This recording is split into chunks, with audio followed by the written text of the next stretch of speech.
The hero party has just managed to seal the demon lord away, but even though this is a monumental victory, unless they can defeat him once and for all, the world will always be in danger of being destroyed. They all feel guilty for not being able to complete their mission, but their leader tells them that there's still hope because he is sure that someday in the future, a new hero will appear to carry on their legacy and finally finish the demon lord off for good. Several years later, the A-rank party, Thunderpike, is in the middle of a public dungeon raid, and while the two melee fighters attack, the magic users begin casting their spells. And thanks to the buffs from the party's supporter, Yuka, they are able to take a Hydra down in record time. Individually, the members of Thunderpike are already really strong, but when they work together, they are nearly unbeatable, which is part of the reason why they have so many fans. However, while they may look like the perfect team on the surface, it turns out they don't really get along as well as you'd think. In fact, after the stream ended, the Red Mage Yuka tells everyone on the team that he is quitting Thunderpike effective immediately. The party leader, Simon, asks him why he wants to leave, so Yuka explains that he isn't getting a fair cut of their reward money. The money he received today is so little that he may have to start taking out payday loans, and that's a situation he doesn't want to be in. Simon tries to justify Yuka's low pay by claiming that Yuka isn't contributing enough to the party, and Barry chimes in to point out that Yuka never actually engages in any battles. All he ever does is burn through their items' durability with his pointless enchantments. Yuka can't believe Barry would call his enchantments useless, but Barry isn't the only one who feels that way. The only one who actually thinks Yuka is useful is Jamie, but that's just because he's good at setting up their streams. Camilla tells him that if he wants to be paid more, then he has to be more active as a member of the team, but Yuka doesn't think she has the right to say that since she's basically a healer, and Yuka is always protecting her in battle. The fact that they don't value the work he does is exactly why he wants to quit the party, but Simon asks him if he's really sure he can manage on his own if he leaves. He says the only reason Yuka is even B rank is because they are childhood friends, and Simon did him a favor by letting him join Thunderpike, and even if he leaves, they'll be just fine without him. Since they clearly doesn't think Yuka deserves to be paid well, Yuka definitely isn't going to stick around. Yuka has wasted the last 5 years of his life supporting this party, and they would never have gotten this far without his help, but the others still all think he's useless, so they won't miss him at all. Now that Yuka has officially quit Thunderpike, he heads to the guild receptionist to ask if there's any work available. She's surprised that a famous adventurer like him is here to look for a gig, so she asks him if something happened with Thunderpike, and Yuka explains that he quit. The receptionist doesn't seem that surprised since things like this happen all the time, so she hands Yuka a form to fill out so she can give him a new party. Once he's done filling out the form, he hands it to the receptionist, but just then, a girl comes running up to him for a big hug. The girl's name is Marina, and she used to be one of Yuka's students back when he taught preliminary adventurer classes half a year ago, and Yuka is glad she's doing alright. She's curious about why Yuka is here, so she asks him, and he tells her that he is currently looking for a new party since he recently left Thunderpike. Marina doesn't even let him finish his sentence, because if he's looking for a new party, then she would love to have her beloved teacher in hers. Yuka agrees to her proposition, so a few minutes later he is seated with Marina and the rest of her party members so they can discuss his joining. Silk loves the idea of Yuka joining their party, but she is surprised that an experienced adventurer like him wants to join their D-rank party. Yuka is currently B rank, so he could probably get into a much better party, but he doesn't mind being in a D-rank party, and to be honest, he actually prefers it this way. Back when he was in Thunderpike, they would always take on high-level missions, so Yuka would have to buy a ton of magic items to prepare, which left him in constant debt. That's why he wants to take it easy for a while and just deal with some low-level quests instead. Since Marina, Silk, and Rain are all on board with the idea, Yuka officially joins their party, and their first mission together is to collect magic iron ore from the Painto Mine dungeon. It's been a long time since Yuka felt excited to go on a mission like this, and it definitely brings back a lot of old memories from when he was starting out as an adventurer. Yuka recalls that this dungeon has a lot of magic ore veins on the 6th floor, and Silk tells him he is correct, but they were hoping to avoid fighting the 5th floor boss, so Yuka suggests they should start on the 4th floor instead. As they enter the dungeon, Marina takes the lead and uses a stick to check for any traps that may have been set, and Yuka is so proud because she's doing it exactly how he taught her. But for now, he asks her to let him take the lead since he has a more efficient method. Marina doesn't understand what he means since their party doesn't have a scout or thief to detect the traps, but while that may be true, Yuka has a magic item that should be useful in this situation. It's a detection lamp, and thanks to a special type of oil, it illuminates traps, so they can spot them just like a scout would. The lamp really is useful, but Silk asks if it's okay for Yuka to be using it since special oil sounds really expensive. And yes, It normally is, but Yuka made this oil with his alchemy, so it didn't cost him much. The party continues walking down the corridor while carefully avoiding all the traps, until eventually, Yuka stops everyone because he can sense something up ahead. He warns the others and tells them that they should prepare for a fight, so they all rush in together and are confronted by a group of boggles. Silk decides to take the initiative and fires the first shot to take one of the boggles down, while Marina runs in to handle the rest. As she does this, Yuka casts overlapping physical enchantments on her so she can fight better, and at the same time, he casts a debuff on the boggles to trip them up. While the boggles are disoriented, Marina goes in for her attack, and in one fluid motion, she's able to cut both of them in half, something even she is surprised by. She turns around to ask Yuka if that feeling she just experienced was his magic, so Yuka confirms that he had cast 3 types of enchantment on Marina to help with her fight. Rain can't believe Yuka was able to cast 3 enchantments at once, and on top of that, he managed to do it with no incantation, but Yuka doesn't think it was all that impressive, so he just says they should keep moving. As they continue through the mine, he asks the girls about their usual dungeon exploration routine, so Marina proudly explains that they always take a break after each floor and check their equipment, just like he taught them to do. Since that's the case, Yuka suggests that they should rest a bit before they continue. After their break, Marina and the others check all their equipment for damage and everything seems to be in working order, so they are ready to continue their mission and head down to the next floor. On the second floor of the dungeon, the group is suddenly ambushed by a group of undead miners, and the only way to get rid of them is for Rain to use holy magic, so everyone needs to protect her while she uses her chant. Marina and Silk plan to handle the defense, but Yuka tells them he has this covered, so he casts a blessing of light on all of them. And while it won't kill the undead miners, it does stop them from coming any closer, so it's a good defensive measure. Eventually, Rain finishes the holy light spell and uses it to eradicate the undead, and once they are safe, Marina begins praising Rain for a job well done. Yuka praises her as well since there aren't many people who can use light magic on the scale that Rain just did, but doing that probably drained a ton of her mana, so he casts Refresh Mana to help her recover. Rain can't believe Yuka can use Refresh Mana since that's a really rare skill. It completely restores the mana of whomever it is cast on, and having that skill alone would make Yuka insanely valuable to any party that works with him. But Yuka thinks she's exaggerating a little because he only learnt Refresh Mana as a way to compensate for having an obscure job like a red mage, although it was really difficult for him to learn it. Afterwards, the group continues walking down the path, and as they go, Yuka begins pouring a liquid on the ground. Silk asks him what he's doing, so Yuka explains that he is pouring holy water over their footprints in order to stop undead monsters from following them. Silk is worried and asks if it's really okay for him to waste his holy water like that since it's really expensive. But Yuka tells her it's fine since once again he made this himself. The group is in shock that Yuka is able to make holy water even though he isn't a priest, but he has a special method for it. By purifying the ashes left behind by the undead when they are defeated, Yuka is able to process it into holy water, and the ashes he got from the undead miners will be more than enough to make up for the amount of holy water he's using. By the time they finally make it to the 3rd floor, Yuka suggests that they should take another break since they'll begin mining from this point forward. And since they haven't eaten for a while, he whips out some cooking utensils from his magic bag and says he will make them a meal. Magic bags aren't that rare, but this is Rain's first time seeing a magic bag in person, so she's really excited. Yuka puts some sausage and eggs in a pan, and while that's cooking up, he pulls out a special pot. The girls watch as he taps on the side of the pot and it instantly fills up, so Yuka explains that the pot is a rare artifact that he found in a royal palace ruin.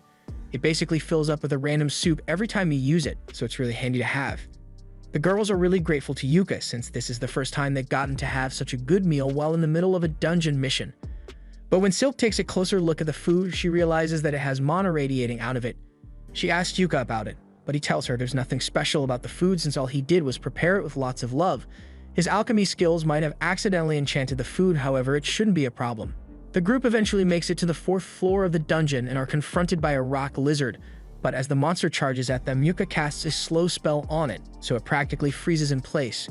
Marina then rushes forward to attack, and normally she wouldn't risk it, but since Yuka's enchantments have buffed her strength and stamina, she decides to try using her magic blade ability, and with it, she is able to slice the rock lizard's head off in one go. Once the fight is over, Marina is totally exhausted since Magic Blade uses up a ton of her mana, but Yuka encourages her to keep using it as much as possible, because eventually her body will get used to it. But for now, he casts Refresh Mana to help her recover. Anyway, there are a lot of magic ores here, so Yuka begins mining with the girls, and after a little while, they manage to gather a ton of magic ores. Yuka asks if this is enough to fulfill the requirements of their quest, but Silk says they actually need a bit more. Unfortunately, there are no more magic ores on this floor, so their only option now is to defeat the 5th floor boss and go down to the 6th floor to gather the remaining ores. The girls don't like the sound of that since the 5th floor boss is called the Novice Crusher Steel Crab, and they aren't sure they can survive against something like that, but Yuka tells them they don't need to worry since he will do his best to handle a boss on his own. A little while later, they arrive at the boss's room, but before they head in, Yuka pulls out a camera artifact. Rain recognizes the artifact and asks if Yuka plans to livestream his battle, but he was actually just going to record instead. He always records his battles so he can study his mistakes later, if he's going to be recording anyway. Marina asks him to make it a live stream since she thinks it will be a lot of fun. Yuka is fine with live streaming his fight, but while he's setting it up, he realizes he doesn't know the name of this party. He asks them, but Silk tells him they haven't actually thought of a party name yet, and in fact, they aren't even officially registered yet. Since that's the case, he asks them if they've got any good ideas for a team name, so Marina thinks for a second and comes up with the name Clover. Specifically, a 4-leaf clover to represent their 4 members, and everyone really likes the name, so from now on, they shall be known as Clover. Just then, Yuka realizes that this is going to be her party's first live stream, and he feels bad if he was the only one who got a spotlight, so he asks the others if they want to help him fight the boss, but they all tell him that it's fine for him to handle it solo. In that case, Yuka isn't going to hold back, so he casts great Blink Shadow and Protector Shield buffs on himself, and then enters the boss room. The Steel Crab awakens and immediately tries to strike Yuka, but he uses his speed buffs to dodge, and once he's out of the crab's range, he begins casting tons of debuff spells on it. And once the crab is sufficiently weakened, he casts a gravity spell to crush it against the floor. With this, the Steel Crab boss has been defeated, and it didn't even take him 1 minute to do it, so Yuka is pleased with his performance. He then ends the stream and Marina runs up to hug him for being so amazing. But she's hugging him a little too hard, so the others ask her to let go before Yuka ends up in a wheelchair. After making sure his back is fine, Yuka tells everyone that they should bring the Steel Crab's body back to the guild so they can sell the parts. He stores the entire things in his magic bag, and that's a huge help since they never would have been able to carry it back by themselves. So far, Yuka has been indispensable to their party, but Silk doesn't think it's fair for them to constantly be relying on Yuka like this, so Yuka suggests that next time they have a boss battle, everyone can participate so they'll gain some experience. The girls like the sound of that, but for now, they still have to open the treasure chest they get for killing the floor boss, and when they do, they find a ton of magic ores, so it looks like they won't have to mine anymore after all.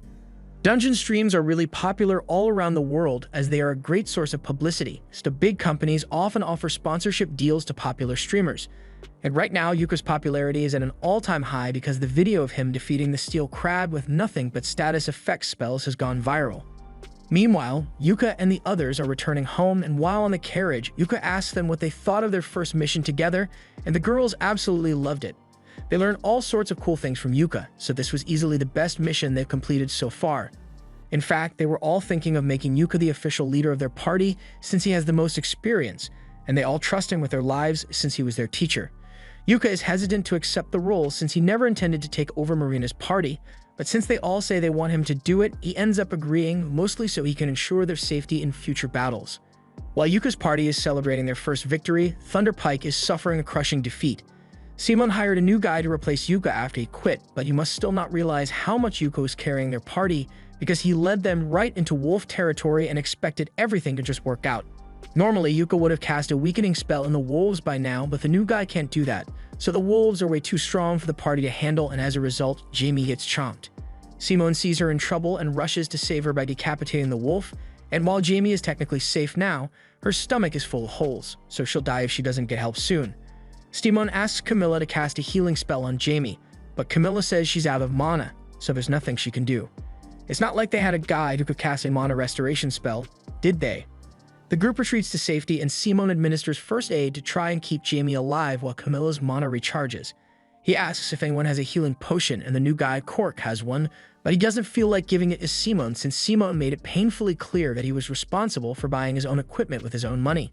Simone tells him that now's not the time to be worrying about money when one of his teammates is about to die, so Cork reluctantly hands over the healing potion and Simone feeds it to Jamie. Thunder Pike has really been on a downward spiral lately, but on the flip side, everything has been working out for Yuka.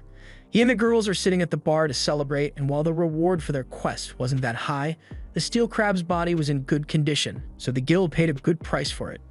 Speaking of money, Yuka asks Marina and the others what system they've been using to split up the party's earnings, so they tell them that Silk usually handles all the party's money and each member gets a set allowance. Yuka is a little surprised since it's rare for a party to entrust all the money to a single member, but the group has a reason for that. They've all been saving up so they can eventually afford to buy a house as a party, since it's a little awkward to have to be renting at the inn all the time. Since they are trying to save their money, Yuka tells them it's fine if they continue with the allowance system.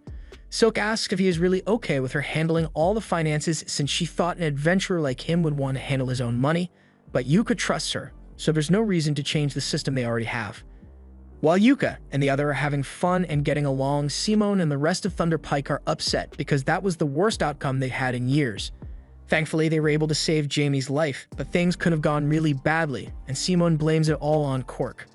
The rest of the party get in on it and start calling Cork useless for not being able to get them out of that mess, but Cork isn't going to let them put the blame on him since everyone knows that dire wolves track their prey through scent, so it's common sense to buy a scent blocker in preparation for the mission.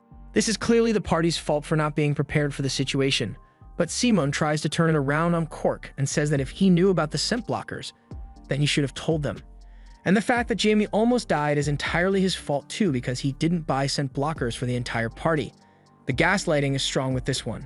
But thankfully, it's not strong enough to fool Corks, so he realizes he wants no part in a party where no one is willing to take accountability for their mistakes and quits on the spot. Yuka overhears this, and he can't believe Thunder Pike still hasn't learned from their mistakes, but that doesn't concern him anymore. He turns back to the girls, and Marina tells everyone what they should do for tomorrow. Silk remembers something Yuka once told her about it being important to take a day off after every mission, so she suggests that they do that. Everyone agrees, and since Yuka is going to have the day off, he decides to get a little shopping done. He needs to stock up on potions and scrolls, and he still needs to turn those undead ashes he got into holy water so he can replenish his stock. He's going to be busy for a while, so he suggests that they all meet back up here after their break is over. Just then, Marina notices that the dungeon stream highlights of the day are being shown, and Yuka's fight against the steel crab is number 1. He is shocked since he only uploaded it a couple of hours ago, but it already has over 5,000 viewers, and it's still going up. People find it really interesting that someone with an obscure job like a red mage was able to take down a red crab without even needing to touch it. The announcers tell everyone to keep an eye on Yuka and his party, Clover, because they just might become the world's greatest party. Simone and the other members of Thunder Pike see Yuka's stream as well, and they are all incredibly jealous that Yuka is actually doing well without them, but they still refuse to admit that Yuka might have been more useful to them than they gave him credit for.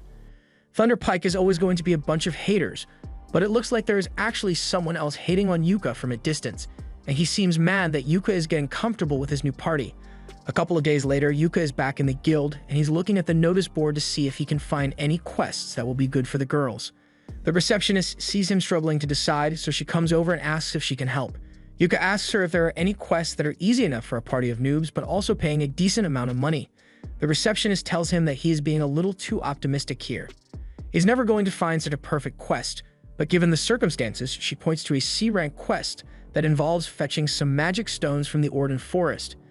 Yuka thinks this just might work, but he's a little curious as to why the quest is C-rank when fetching magic stones will usually only be D-rank. The receptionist explains that there has been a large magical beast sighted near the forest, so this quest is slightly more dangerous than normal. Just then, Marina enters the guild, and as soon as she hears the word quest, she immediately yells that their party will accept it. Yuka asks her to at least let him finish explaining before she agrees to do the quest, but Marina says she doesn't need to know the details since if Yuka thinks they can handle it, then she is sure they'll be able to get it done. It shouldn't be too hard anyway since she and the others have done a quest in that forest before, although she doesn't understand why this quest would be C-rank when all the other quests are D-rank. This is when Yuka chimes in and says that the quest is C-rank because there is a magic beast living somewhere in that forest now. Hearing that there's a magical beast in the forest makes the girls reconsider whether it's a good idea to take that quest after all, but they ultimately decide to just go with it anyway since if Yuka is with them, then they are sure everything will work out in the end. In that case, Yuka tells them all to get their items ready and to meet him an hour later in front of the stagecoach so they can head to the forest. Just then, the receptionist returns with the quest receipt, and all this seems a little too convenient, so he asks the receptionist if she planned things so they would end up like this, and she doesn't deny having some part in this.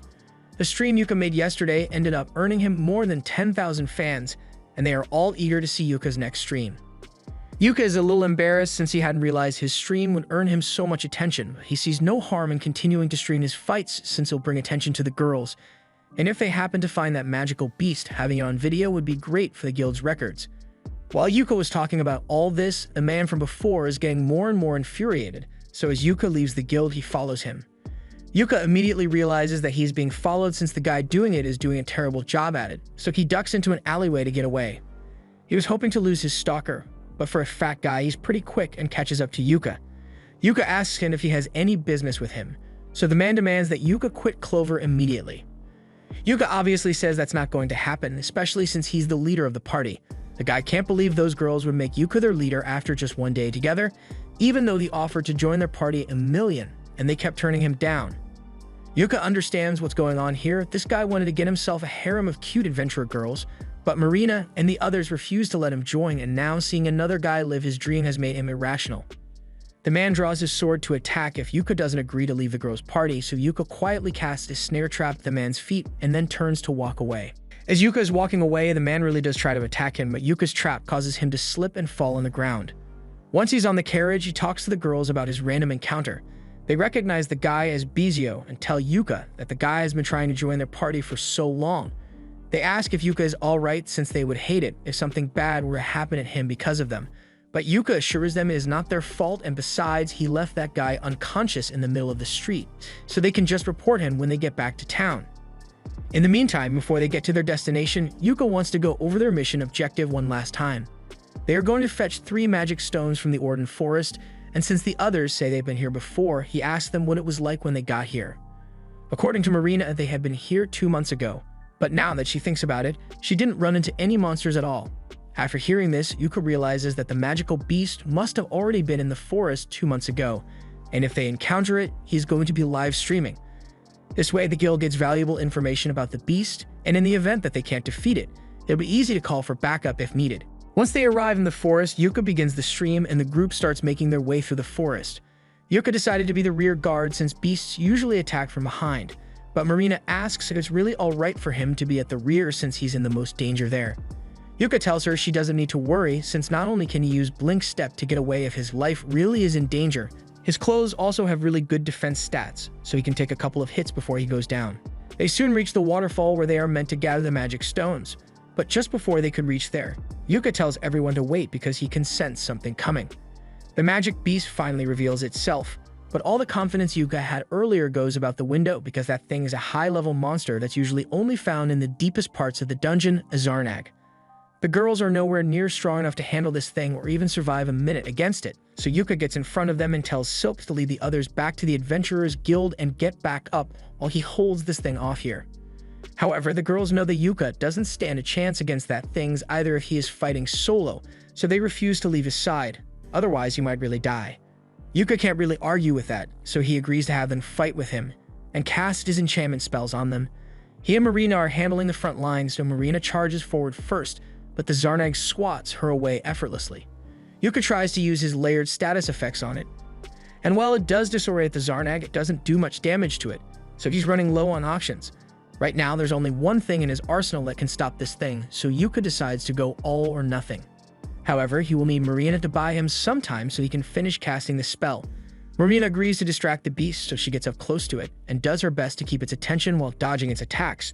And even when she's about to get caught, Silk and Rain assist with their magic. Thanks to their combined efforts, Yuka had enough time to finish casting the level 5 spell, a highly destructive prismatic missile, and now that it's complete, Yuka fires it straight at the beast's face. After the prismatic missile hits, it doesn't look like it did much at first, but soon after, a monster begins coughing up blood, so it has been badly injured. Rain then casts a grade 5 Thunderbolt spell to electrocute the monster, and while it is paralyzed, Yuka orders Marina to chop its head off. Marina charges forward and activates her magic sword while Yuka buffs her with a critical attack spell, and as a result, she's able to cleave the monster's head from its body in one swing. Now that it's finally over, Yuka falls to his knees in relief because he can't believe they managed to defeat the monster without any of them dying, and back in town, all the spectators of the stream are equally as amazed, especially by the spell Yuka used because no one has seen anything like it before, but there's always got to be that one hater in the crowd. Back in the forest, Yuka is feeling a little lightheaded because of all the mana he had to use during the fight, but overall he's still in good condition. He's glad everything worked out, but that fight was way too tough for a group of newbies like them, and the only reason they managed to make it out alive was because they got lucky. He tells the girls that he's going to scold them later because of their reckless behavior, but the girls think Yuka was just as reckless as they were because he initially ran into battle alone, totally expecting to get himself killed, and that's unacceptable behavior. Yuka can't deny that he was prepared to sacrifice himself, so he compromises and says they can all talk about their grievances later. For now, they should probably wash themselves off since they are all covered in sweat and Marina is covered in Zarnag blood. While the girls bathe in the river, Yuka starts setting up camp, and this whole thing brings back fond memories from 6 months ago. Back then, Yuka was in charge of training Marina's team, and he was impressed with how well the girls were adjusting to the job of adventuring. But there were a few areas they could improve in. Marina was a little clumsy, Silk was overly cautious, and Rain was really timid. But despite all that, with how well they were performing, if it were up to Yuka, he would have given them their D-rank adventurer licenses right then. Later that night, the girls had set up their tent, prepared firewood and alarms in case of monster attacks. And as Yuka watched them work back then, he could feel a sense of pride because he knew they would turn out to be great adventurers in the future. But he never could have imagined that he would end up joining their party. A few days later, the party is back at the guild, and it looks like they've been summoned to meet the guild master, so the girls are a little nervous. They ask Yuka if this means they are in some kind of trouble, but he thinks this meeting is probably about the Zarnag they defeated. A mission like that should have been classified as B rank, however, for some reason it was marked as D rank, so some investigation is definitely warranted. Just then, the guild master of Benwood walks in and the girls are so intimidated by his presence that they immediately stand at attention. He walks up to Yuka and demands that he explain himself, but Yuka did nothing wrong here, so he tells Benwood that he already provided all the relevant information in the report he wrote to the guild. Benwood isn't satisfied with an objective report, so he demands a detailed explanation, but before they discuss anything, Yuka tells Benwood to drop the tough guy act because it's scaring the girls. Marina tries to stop Yuka from talking to the guild master so casually since he is a really powerful person, but the guild master actually respects Yuka a lot, so there's no need for formalities between them. Benwood tells everyone they can sit down, and Benwood already knows what happened in the forest, but he wants to know what Yuka thinks about the whole situation. Yuka tells him that he suspects that this might have been the result of an overflow, causing a monster several levels stronger than usual to appear. Benwood agrees with Yuka's conclusion and immediately has his secretary issue an emergency investigation quest to get to the bottom of it. Both Yuka and Benwood seem to understand how serious overflows can be, but Marina has no idea what that is, so she asks Yuka for an explanation. Yuka tells her that an overflow is a phenomenon that occurs when a catalyst causes monsters in the dungeon to spill out. Usually, the monsters that live in the dungeon are bound there by the mana that flows in the ground, but sometimes those shackles can be broken, allowing the monster to escape the dungeon and terrorize the surrounding area. This could also be evidence of a possible dungeon stampede in the near future. The girls have heard about dungeon stampedes and the chaos they can cause as they tear through towns like a wildfire. And if monsters as strong as that Zarnag are appearing already, and they don't have much time, Benwood intends to investigate the matter thoroughly to ensure the safety of the people. But before that, he sincerely apologizes to the girls for putting them in such danger. The girls tell him he doesn't need to apologize since they all made it out alive, although if they didn't have Yuka with them, they would have been goners. That said, even though Yuka did most of the heavy lifting, their live stream proved that the girls are capable fighters, so as a reward for doing so well against the Zarnag, Benwood intends to promote all of them to C rank. Although the promotion depends on the girls having Yuka's assistance since he is A rank. Yuka doesn't know what Benwood is talking about since he is only B rank, but that's when Benwood informs him that he is getting a promotion as well. Everyone who watched the livestream saw the high-level prismatic missile spell he used on the Zarnag, so it is abundantly clear that Yuka deserves a promotion, and starting today he will now be an A rank adventurer. Afterwards, Yuka and the girls head downstairs to have a drink and congratulate each other on their promotions. While they are all together, Yuka pulls out the bag of coins he got as the reward for their quest and gives it to Silk to count out. Silk opens the bag and she is shocked because she has never seen so many gold coins in one place before. Yuka explains that even though the quest was originally D rank because of the difficulty, it ended up being treated as a B rank quest, so the payout is a lot higher than it would have been otherwise. Silk puts all the coins on the table so she can start counting, but then she notices a piece of paper at the bottom of the bag and it has Yuka's name on it, so she gives it to him. Yuka opens it, and it turns out to be a note from Benwood, apologizing for everything Yuka had to go through. There's also a platinum coin in there as a little bonus for Yuka. Platinum coins are really valuable, so Yuka adds it to the party's funds, and after Silk finishes counting it all, She tells everyone that they have enough money to buy a house now. Marina is so excited to hear that she jumps up and accidentally knocks the coins over. Silk is glad they reached their financial goal as well, but she feels a little bad about it since the only reasons they got this much money was because of Yuka. While that may be true, Yuka tells Silk she doesn't have to think of it that way. They made him the leader of Clover, and it is natural for a leader to do whatever it takes to help out the group. As such, even if he played a major role in earning this money, it still belongs to all of them. The group continues to celebrate late into the night, and at one point, Rain asks Yuka if he has a dream he wants to accomplish. Yuka is caught off guard by the question, so he asks if there's a specific reason she's asking, and Rain explains that they've just reached their goal of purchasing a house thanks to Yuka, so she wants to know what Yuka's dream is so they can help him achieve it. Since she asks, Yuka tells her that his dream is to conquer the deepest floors of the Achromatic Darkness dungeon. As soon as the girls hear this, they spit up their drinks in surprise because the dungeon is quite literally the most dangerous one out there. It even possesses an Abyss Gate, an artifact known to be a direct gateway to the underworld. Yuka says the Abyss Gate is precisely why he wants to conquer the Achromatic Darkness, so Rain asks him if he intends to go through the Abyss Gate if he reaches it. However, Yuka explains that he just wants to see what the edge of this world looks like. An uncle of his once took on the dungeon and tried to get to the gate, and although he wasn't successful, Yuka was told the story so many times as a kid that he decided he wanted to try it himself. Although he knows that it will probably never happen, Marina likes the sound of Yuka's dream, so she suggests that they should all go to the Achromatic Darkness and try to accomplish Yuka's dream. Yuka tells her it's not that simple since that dungeon is so dangerous that just entering it requires permission from the government, and you'd have to be an A-rank party to gain approval. Even so, Rain still thinks it'd be a good idea, so she says she wants it to be their party's next goal. All the others agree and promise to work hard to make Yuka's dream a reality, but they won't be attempting it anytime soon though. With each passing day, Clover's streams have been gaining more and more popularity. Right now, they are streaming a battle against an undead hand, and thanks to their flawless teamwork, they are able to take it down with a lightning spell from Rain and a rock scroll from Yuka. That concludes the stream, so they wave to their fans, and everyone at the guild absolutely loves them, all except the members of Thunder Pike who hate how popular Yuka has become. Barry thinks Yuka only looks impressive because he is in a team of newbies, but Simon actually heard that Yuka recently got promoted to A rank, so he might just be that good. Besides, Yuka's popularity isn't their biggest concern right now. Thunder Pike has been constantly failing quests recently, and Simon thinks it's because all the new people they hire end up being useless morons. In fact, none of them ever end up sticking around for more than one day, but that can't be because there's something wrong with their team, right? Speaking of their team, Simon asks why Jamie isn't here, so Camilla explains that Jamie wasn't in the mood for a drink. Simon gets pissed since after that mission where Jamie got mauled by a wolf, she has been slowing the team down constantly. As for Jamie herself, she has locked herself in her room and has been watching videos of Yuka's live stream on repeat for hours now. The other members of Thunder Pike are starting to realize that Yuka may have been more useful than they gave him credit for. So since the reason Yuka quit in the first place was because of his low pay, they could just increase his cut a little. And since Jamie hasn't been doing much lately, they can cut her pay instead. A few hours later, Yuka and the others return to the guild to report the success of their mission. But as they arrive at the front door, they find Simon waiting there for Yuka.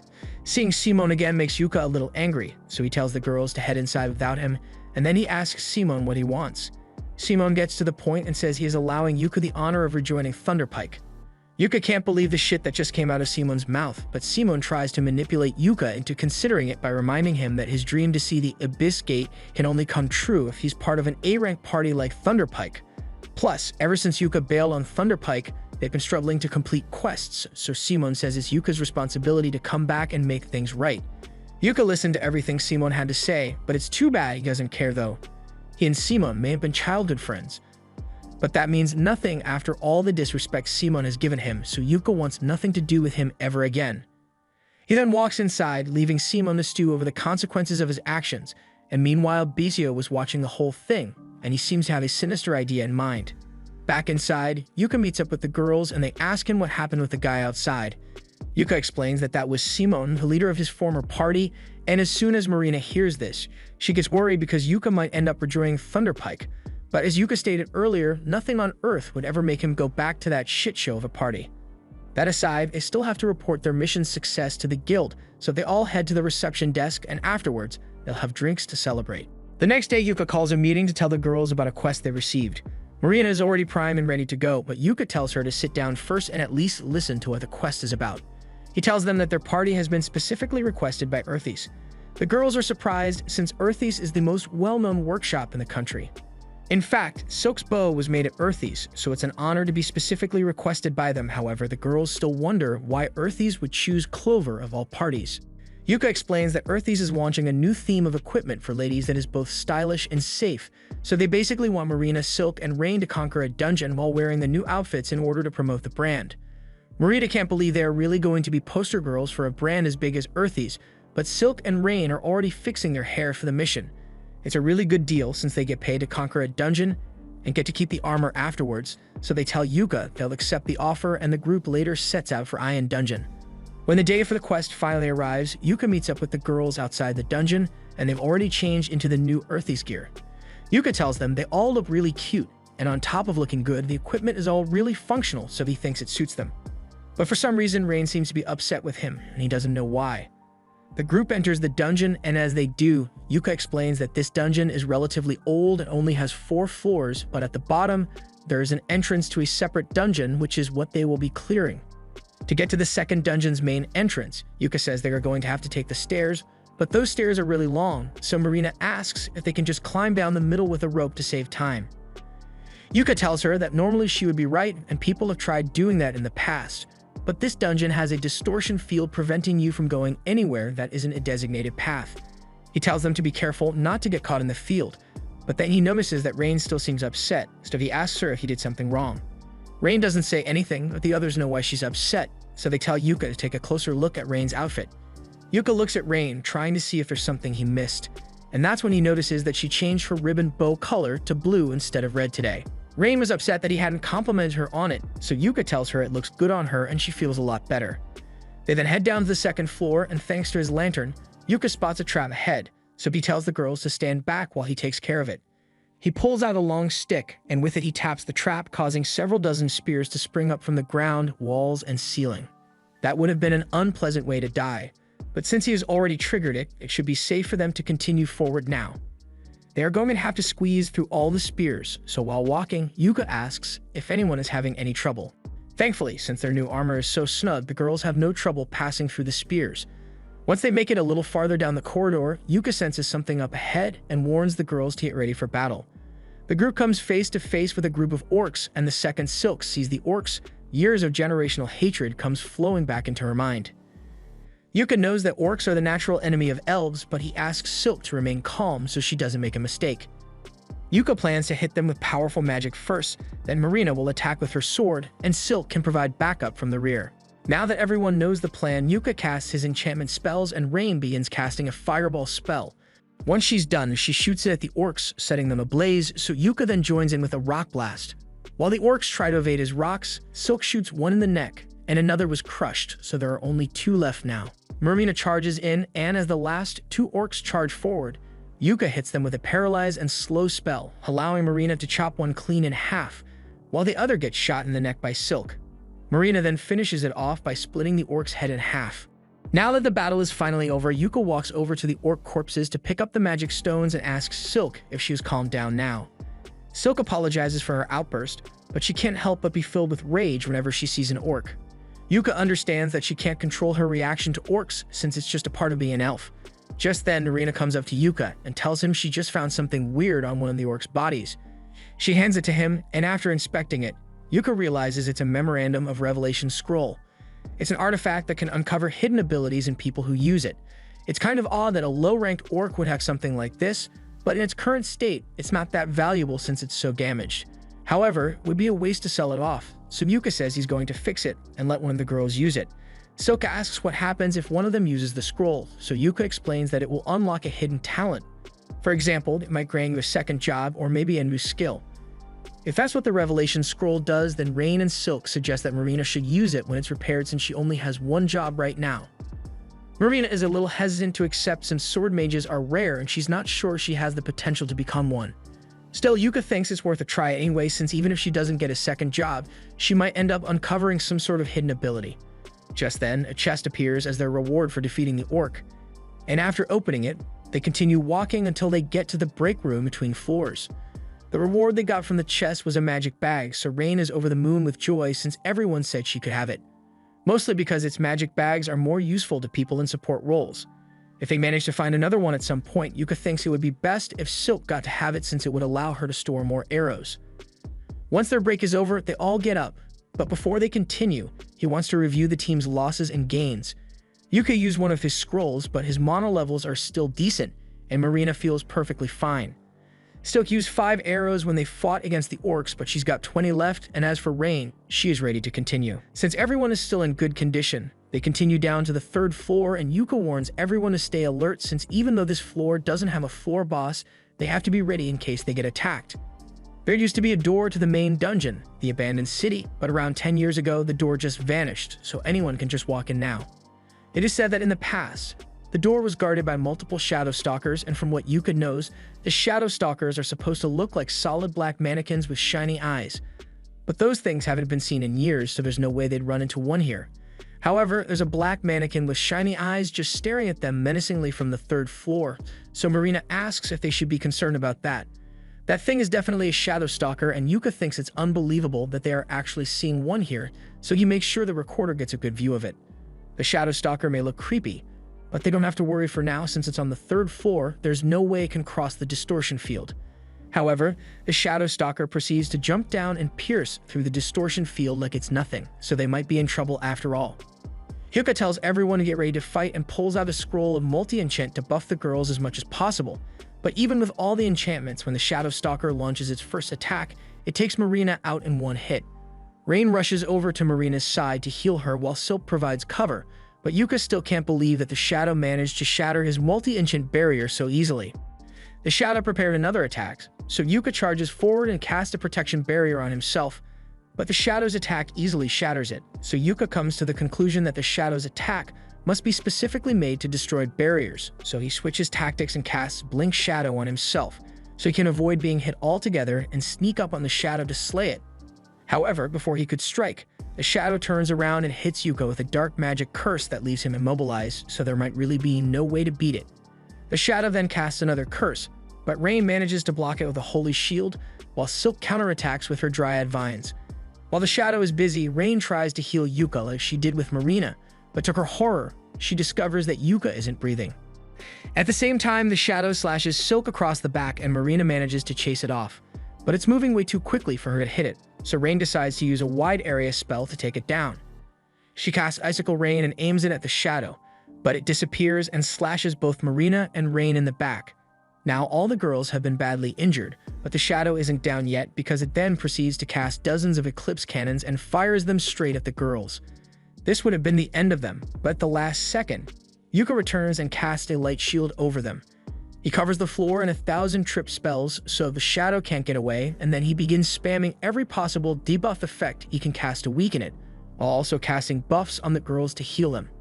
Now that the girls are back in fighting shape, Silk traps the Shadow in her vines, granting Rain enough time to cast her undead spell to erase the Shadow.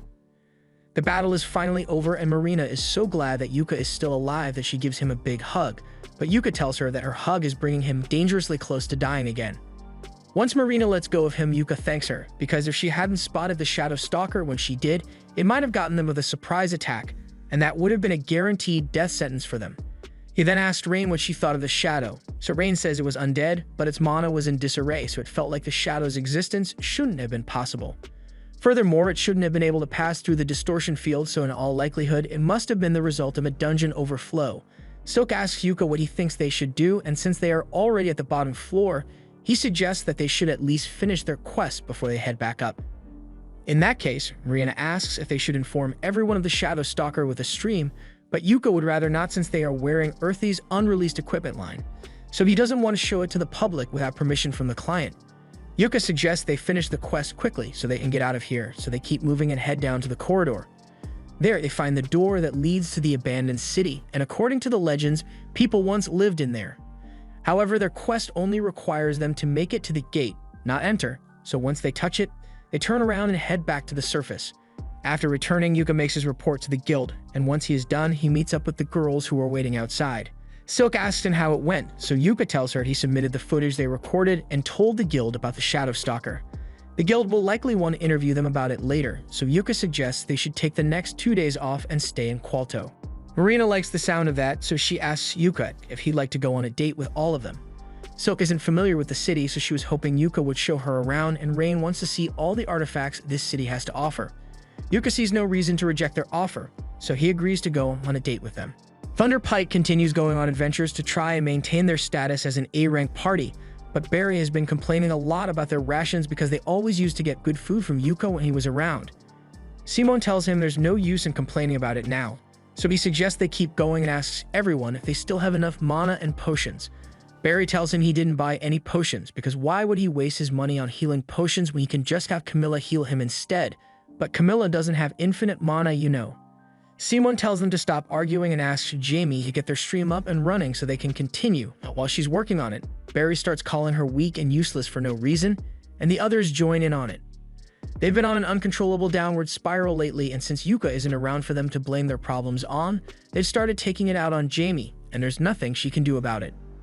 Well, this mission was yet another failure. As they return to the guild, Mamar tells them that if they keep failing missions like this, then there's a chance they may be demoted. She tells Simon that his party might be better off accepting quests that are a little easier so they can actually complete it this time. And personally, she suggests they should aim for C-rank quests next time. Simon is outraged that she would say such a thing to an A-rank adventurer, but she tells him he hasn't been producing any A-rank results, so he won't be getting special treatment.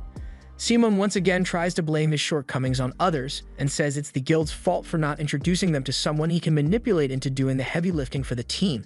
But Mamar doesn't give a damn about his excuses and sends him away.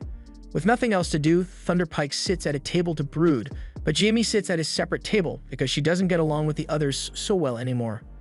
Barry is still angry that Mamar would threaten to demote them, but Simon calms him down because Mamar was right about them.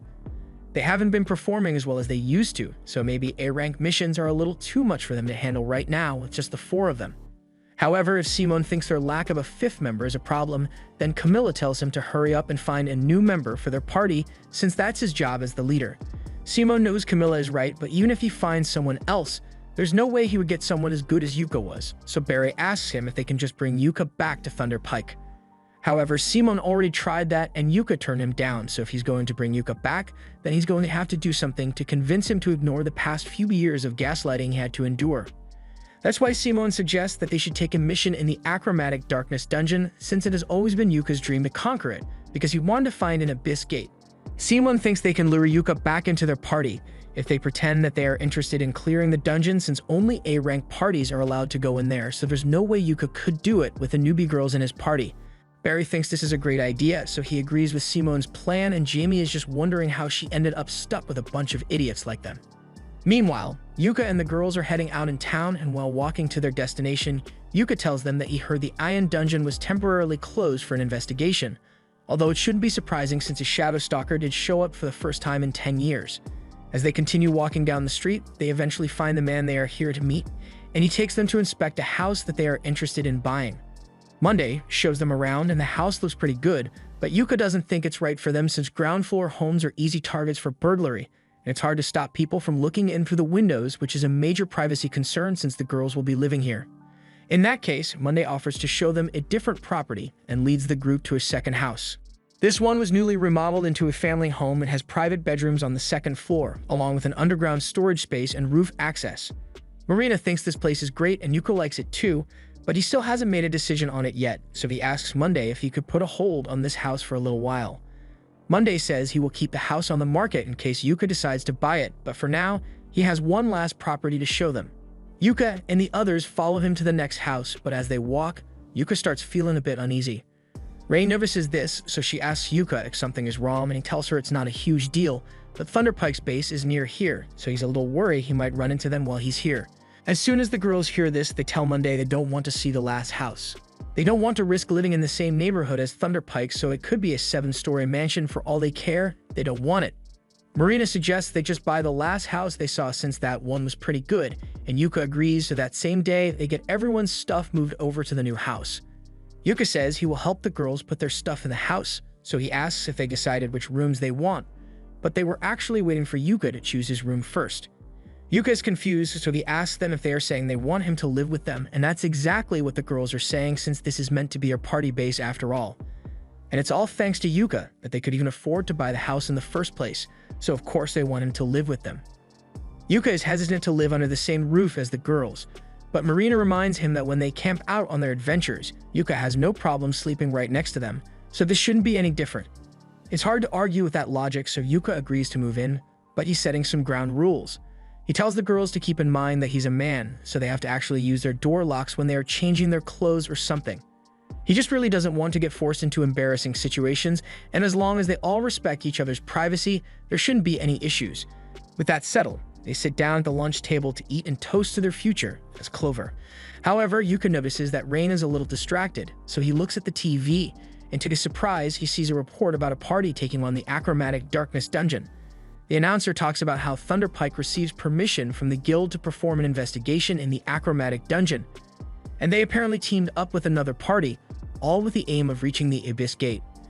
Hearing that Thunderpike is going after his dream is a massive slap in the face to Yuka, and the girls think he must be really upset, but he actually says he is fine. After all, it's not like it's a race, and if he's going to take on the Achromatic dungeon, he wants to do it with Clover, and he couldn't care less if Thunderpike wants to do it before him. He wants to just forget about them and continue with their meal, but then he gets some mail from the guild saying he is being summoned. He and Rain go to see what this is about, and they are informed the party has specifically requested Yuka's help on an upcoming mission of theirs. Yuka is curious about the request at first, but then he sees that it is from Thunderpike, so he immediately rejects it and goes on with his day. However, a couple minutes later, Simon is informed that Yuka declined the request, so he goes out of his way to track Yuka down and demand an explanation. Yuka was expecting something like this to happen, so he turns to face Simon, and Simon demands to know what reason Yuka had for rejecting their request. Yuka tells him there's no special reason behind his decision, he simply doesn't want to work with Thunderpike under any circumstances, even if it's for his dream. He's honestly surprised that Simon even remembered that his dream was to find an Abyss Gate, but he has no plans on getting involved, so he wishes Simon the best of luck on his mission. Simon tries to guilt Yuka into reconsidering by saying he already started making preparations around Yuka's participation, but that sounds like a Simon problem, so why should he care? In the first place, it was incredibly rude to send a spot request to someone who is already in an active party, and as long as it is a request, Yuka has every right to refuse for whatever reason he chooses. Simon gets angry and tells Yuka he is in the wrong for abandoning Thunderpike, but Yuka is at his limit and yells back that Simon is the one in the wrong here. While Yuka was in Thunderpike, everything from pre-quest preparations, quest research, and even intel gathering was dumped on Yuka's shoulders, and not once did Simon show any gratitude for all the work he put in. All Simon ever did was use him, so as far as Yuka is concerned, they are no longer friends. Simon is stunned and asks Yuka what he is supposed to do now, since if Thunderpike fails another quest, they'll be demoted. Again, that's not Yuka's problem to deal with, so he takes Rain's hand and walks away. 2 weeks later, Yuka meets with the guild master and got some bad news to share. It looks like a dungeon overflow really is occurring because in addition to what happened to Yuka's party in Ion, there have been several other incidents around the country. Given the circumstances, the Royal Academy couldn't deny the possibility of a dungeon stampede, which is likely why they granted Thunderpike permission to investigate the Achromatic Darkness.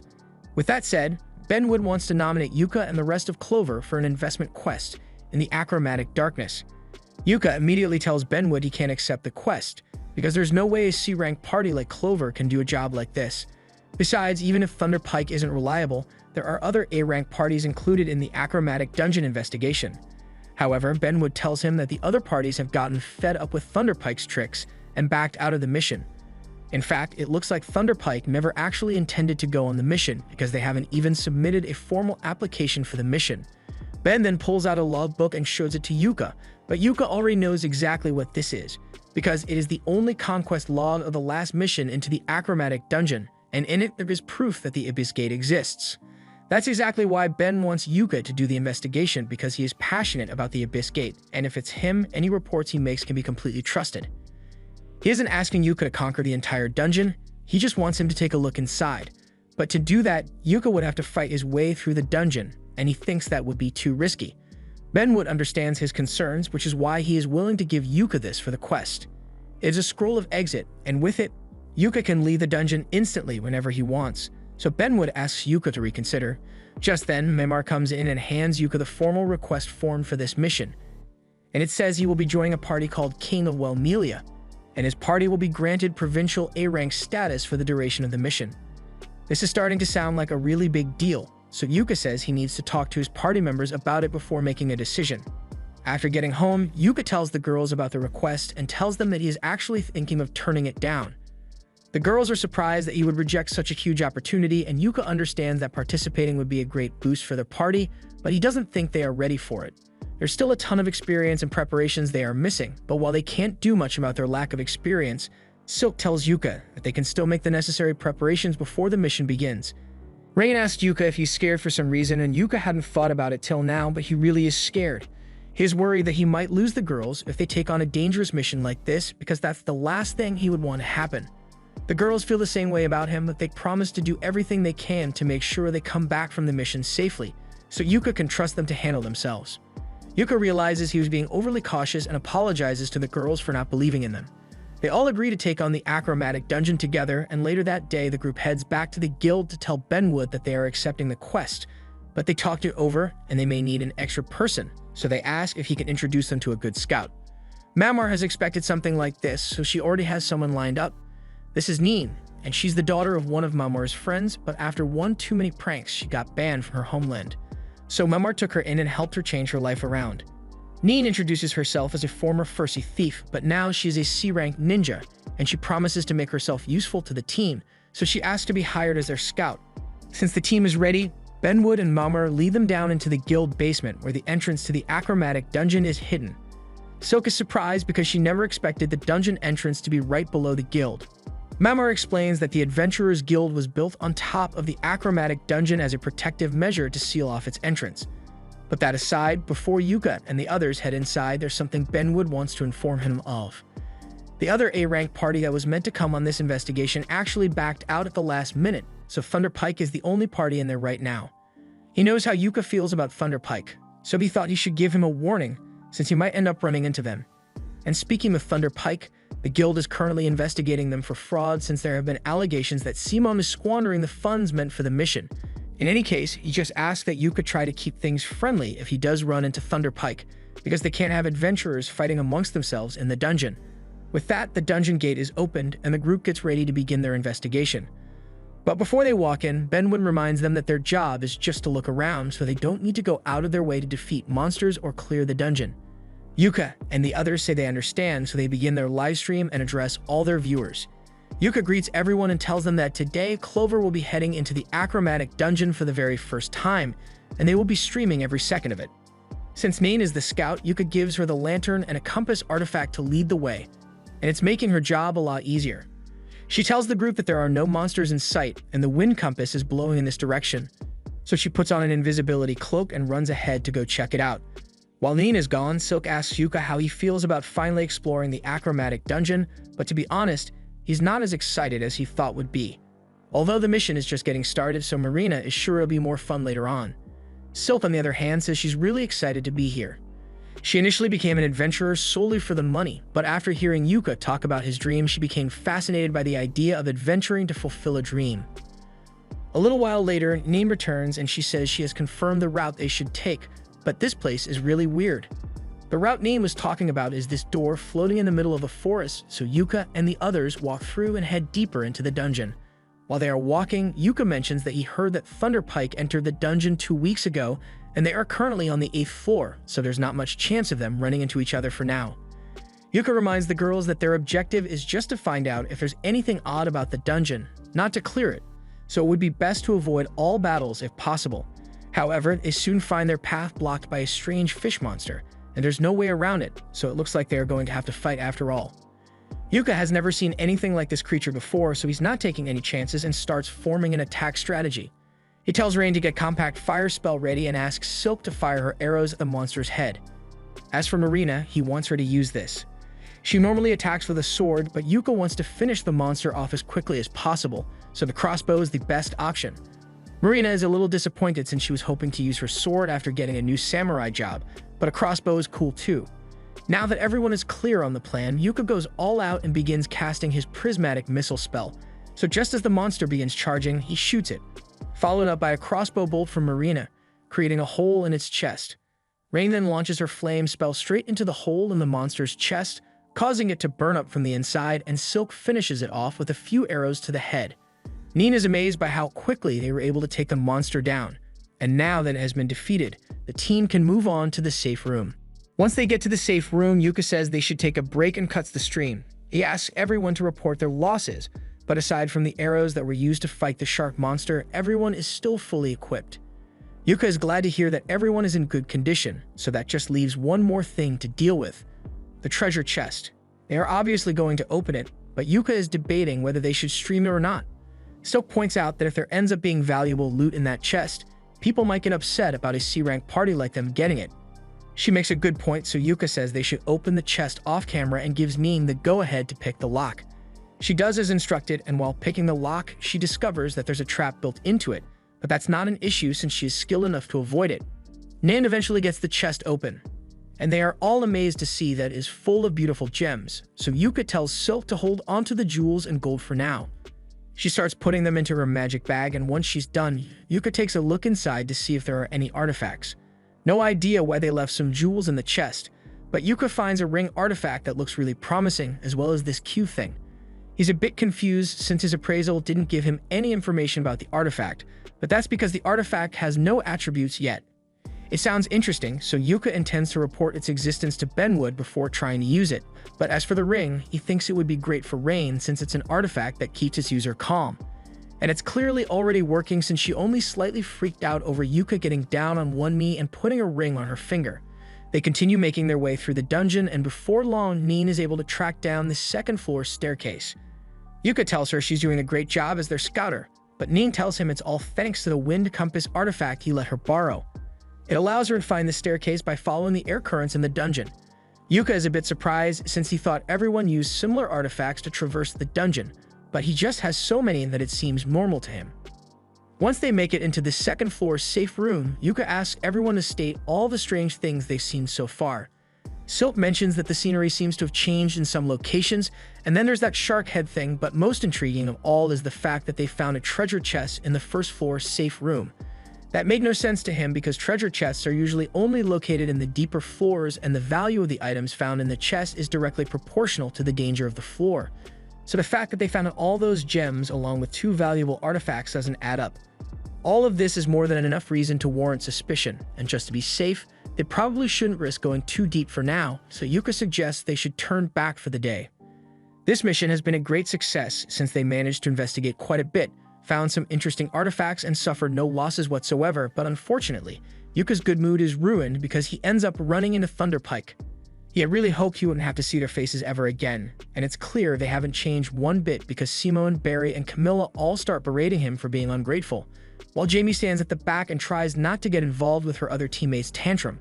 Simone then approaches Yuka and says that since Clover is down here, he's going to be nice and form an alliance with them, so he demands that Yuka hand over all the data and valuable loot he got during his expedition. Yuka can't believe the sheer audacity of Simone to think he would agree to something like that. But Barry smugly points out that Yuka's party is C-rank, so it's natural for them to team up with an A-rank party, and Yuka should be grateful that they are even offering. The live stream is still going on, so all of Yuka's viewers see him and Simone arguing, and they can already tell something interesting is about to happen.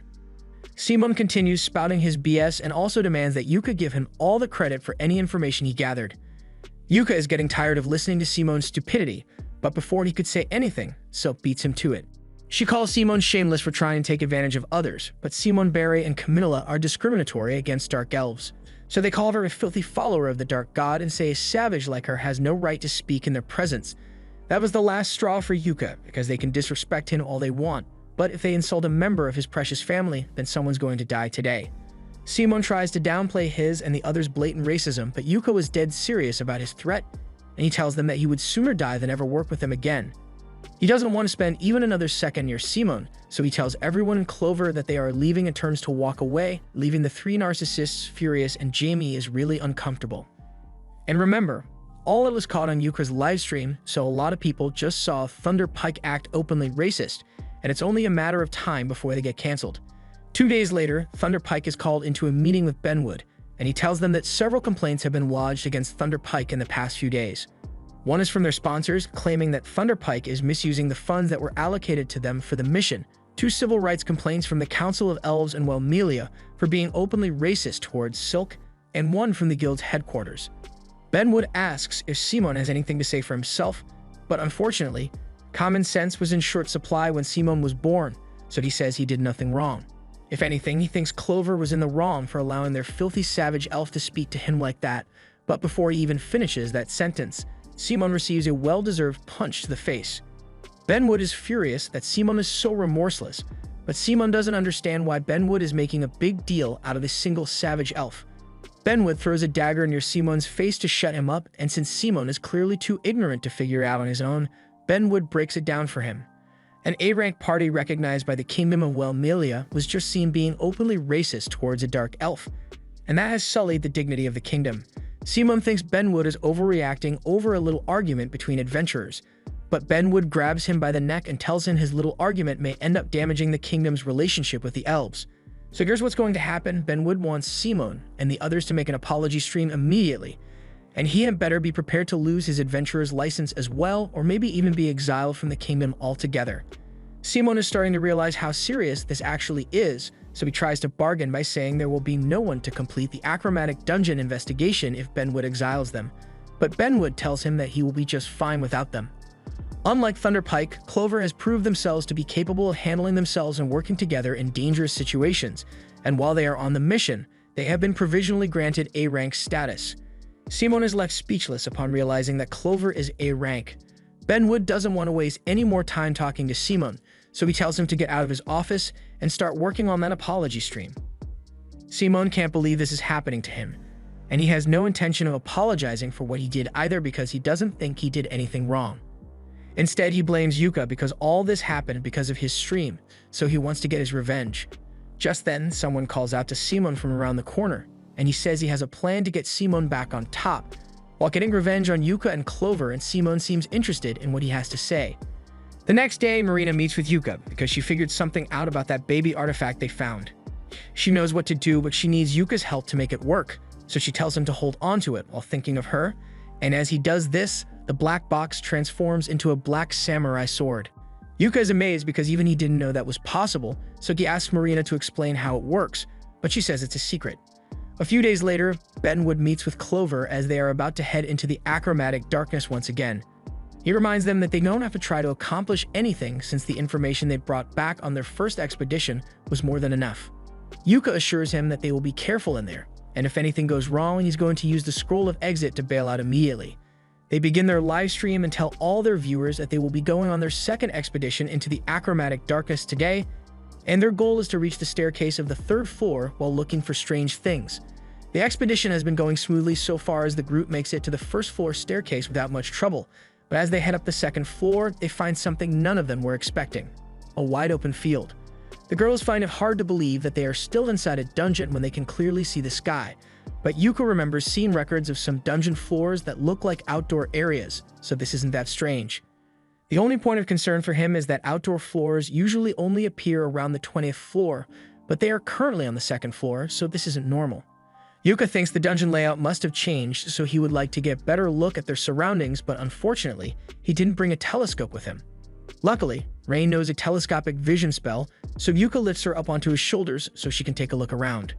Rain looks out into the distance, and at first, she doesn't see anything, but then she spots a little house on the other side of the field. Since it's the only thing they spotted in this field, Yuka and the others start heading towards the house, but as they walk, Silk asks him if it's normal for there to be houses in a dungeon. Yuka knows ruins are often found in dungeons, but this is the first time he has ever encountered a full house, so he's not sure what to expect from this. And the fact that there's a sun here only adds to his worries, because if there's daytime, then that means it will become nighttime at some point, and his gut is telling him they don't want to be out here when night falls. The group soon arrives at the house, and now that they get a closer look, it looks like it's newly built, and that raises the question of who would build a house in a dungeon. Just then, an old woman comes out of the house, and she says she's so glad to have visitors, so she invites them all inside to have some tea and pie. Yuka is immediately put on edge because there's no way an old lady could survive in a dungeon all by herself, so he may not know what's going on, but he knows he wants no part in it. Marina asks the old lady who she is and why she's in the dungeon, and the lady says she will explain, but first she invites them all to come inside and rest a little. Yuka knows a trap when he sees one, so he tells her they are not going anywhere near that house. And seeing that Yuka won't fall for her trick, the old lady reveals her true form. The sky suddenly turns dark and the house begins to expand right before their eyes. The old lady has now become a beautiful young lady, and she's a little disappointed that Yuka didn't step into her house, but she's also impressed that he instinctively knew it was a bad idea. Yuka wasn't sure before, but now he knows exactly what's going on and who he is dealing with. That woman is Lady Persephone, and she is the goddess who reverses life and death. Persephone is even more impressed that Yuka knows about her, but if he knows who she is, then he must know that he stands no chance of winning against her, so she will have him entertain her for the rest of eternity.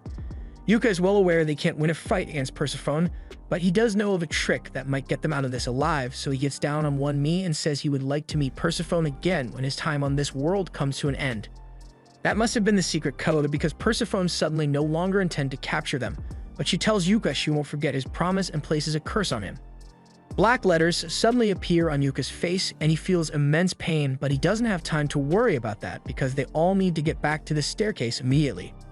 He casts physical enchantments on all of them so they can run faster, and while they run, he tells the others that the woman back there was Lady Persephone, meaning this place must be the land of death. And no matter what, they can't let the darkness catch up to them. They make it back to the staircase in time, but being in the land of death for so long drained a ton of Yuka's mana, so he can't use any recovery magic. The girls then notice the mark on Yuka's face, so they hand him a mirror, and he recognizes it as the mark of Persephone. Rain would like to help him get rid of it, but she isn't strong enough to do so, so Yuka is going to have to go to a temple when they get back to town. But for now, they take a break to eat and discuss what just happened. Yuka tells the others that he has read stories of the time an adventurer named Rimazurka wandered into the Grey Field. That's how he knew about the phrase that got Persephone to let them go, but he's not sure how it worked or what consequences there may be. As the others may have guessed by now, that was a different realm entirely. One where the cycle of life and death repeats endlessly under the rule of Lady Persephone. Yuka has always wondered if an abyss gate really linked worlds together, and it looks like he finally has his answer. He believes the achromatic dungeon recreates versions of the worlds it is connected to, but even if that's the case, they are still only on the second floor, so something like that shouldn't be happening here. Yuka thinks about it for a second, and he realizes they may not be on the second floor after all. He remembers reading some records of the Vanguard conquering something similar to this floor once before, meaning this must be the 30th floor. That means the staircases are transporting them to random floors in the dungeon. If the floors of the dungeon are really being skipped somehow, then there's no telling what else could happen. So Yuka thinks it might be a good idea to use the exit scroll to leave immediately, but Silk tells him to wait. His mana is still drained from his encounter with Persephone, so using the scroll now would put too much strain on them. The girls suggest they should stay in the safe room for a little while longer, at least until they've all recovered. And since that's what they want, Yuka agrees. They all go to sleep, but by the time Yuka opens his eyes, he finds himself tied up with Simone standing over him. He questions why Simone of all people is here, but Simone says he simply followed Yuka and the others here. Yuka demands to know what he wants, but Simone tells him to calm down unless he's fine with the girls getting hurt. Camilla only cast a sleep spell on them for now, so they are still okay. But they received a slave collar from someone who has a major grudge against Yuka, and while Rain is wearing it, she will be forced to obey any commands Simone gives, even if it's to kill her friends. Yuka tells Simone that if he goes through with this, he's going to be branded a criminal, but Simone is already about to get exiled from the kingdom, so he's a loser with nothing left to lose. With that said, Simone says he is willing to let the girls go, but only if Yuka does something for him in exchange. He pulls out a statement and tells Yuka to sign it as proof that he acknowledges everything on it is true. The statement says that all the racist comments about elves were started by Clover, Thunder Pike did nothing wrong, and all that furry hentai on Simone's computer was Yuka's doing. Yuka can't believe what he's reading, and he says he would never sign something like that, but Simone threatens to use the slave collar to force Rain to do something very inappropriate if he doesn't, so Yuka has no choice. Simone then begins beating Yuka up out of anger at everything he has had to endure since Yuka quit the party. But Barry reminds him not to accidentally kill Yuka, because he can't sign the document if he's dead. Simone realizes he's right, but he still wants to make Yuka suffer, so he tells him he's going to order Rain to kill Silk and make Yuka watch the whole thing. Yuka begs him not to do it and says he will sign the document, so Simone gets in front of him and brings out a quill for Yuka to sign with. Jamie stands in the back looking guilty for what her teammates are doing, but she's not getting a pass after letting things get this far. Yuka is just about to sign the document, but all of a sudden they feel a massive earthquake happen. The earthquake soon passes, so Simone tells Yuka to hurry up and sign the paper already, but Yuka is still worried about that earthquake that just hit. This is a safe room, so if an earthquake reaches here, then it's a clear sign that the dungeon is destabilizing. Simon thinks Yuka is just making stuff up to stall for time, but a few seconds later, the floor collapses beneath his feet, sending Simon, Barry, and Camilla falling into an abyss. The rest of the floor is going to give out soon, so Yuka tries to wake the girls up so they don't die from the fall, but they are still out cold. Yuka tries pulling out the scroll of exit so they can escape the dungeon immediately, but Simon must have taken his magic bag while he was asleep, so he doesn't have any of his artifacts.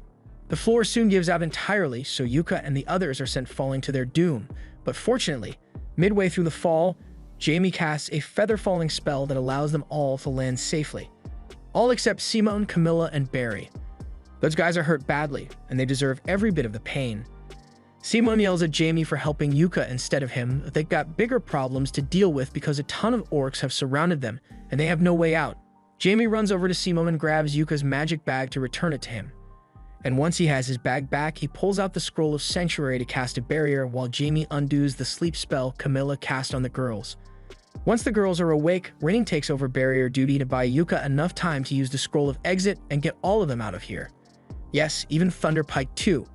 Jamie asks if he's sure since he has every right to leave her and the rest of Thunderpike down here to die, but even if what they did was downright evil, Yuka doesn't want to let them die in a dungeon.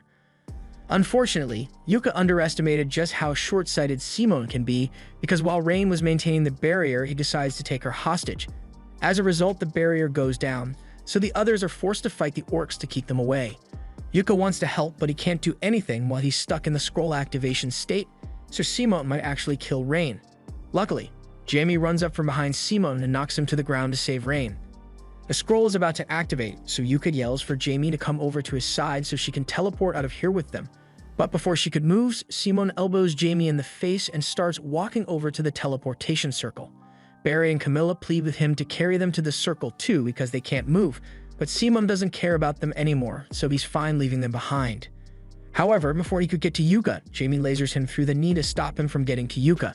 Yuka calls out to her again because the scroll is about to activate, but there's no way she'll make it in time, so she just smiles and accepts her fate as Yuka, and the others teleport away. Simon begins to panic after realizing that he's out of options, so he pulls out his last resort and stabs himself in the neck with some sort of injection as the orcs close in. Even though she's stuck in the dungeon, Jamie has managed to survive for now, but she won't last much longer, so she turns on the stream camera so she can leave a final message. First, she recounts how Yuka was always so nice to her and would even help her get medicine for her brother. But she never paid him back for any of it because she never realized how expensive it was. She only came to understand how hard Yuka worked to help them after he had quit the party, and she feels disgusted with herself for it. She knows Yuka will never forgive her, and she honestly doesn't think she deserves forgiveness for what she did to him.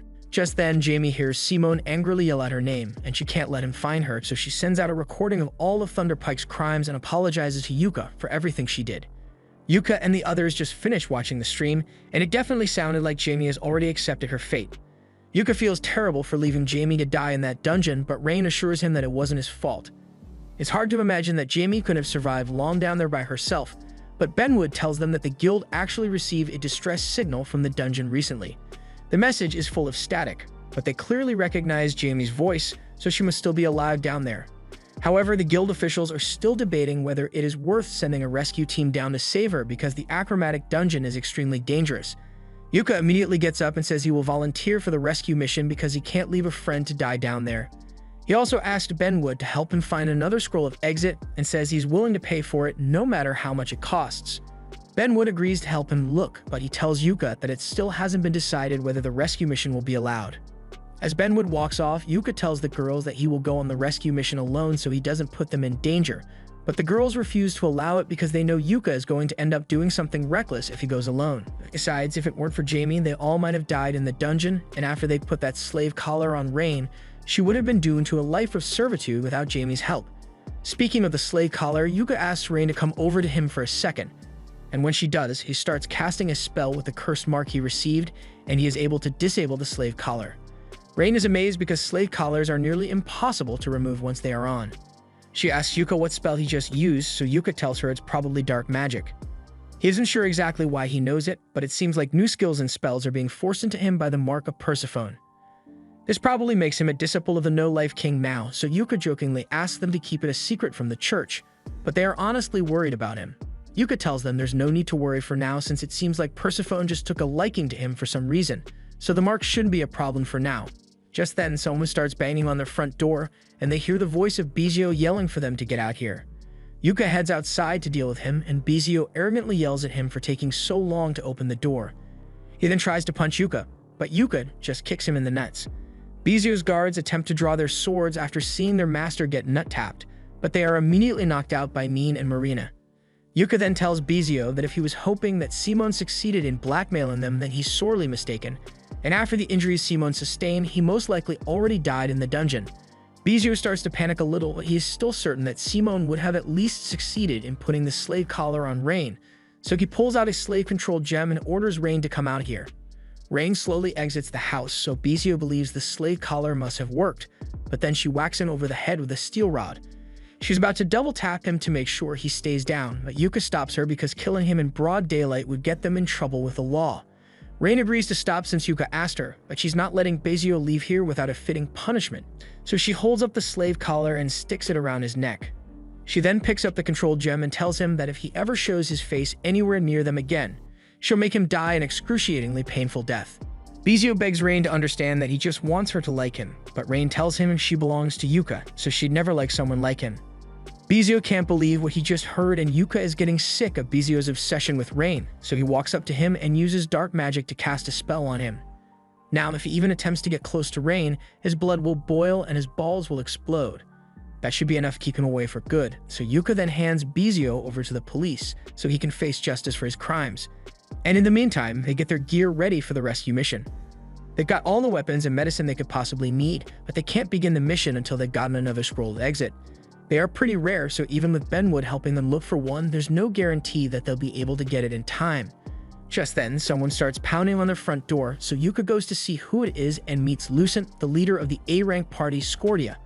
He heard that Yuka needed a scroll of exit, and he just so happened to have one on hand, so he's here to give it to him. But before he does, he asks Yuka why he is heading into the achromatic dungeon again. Yuka tells him he's going to rescue a friend in danger, and that's all Lucent needed to hear, so he hands the scroll over to Yuka and wishes him luck.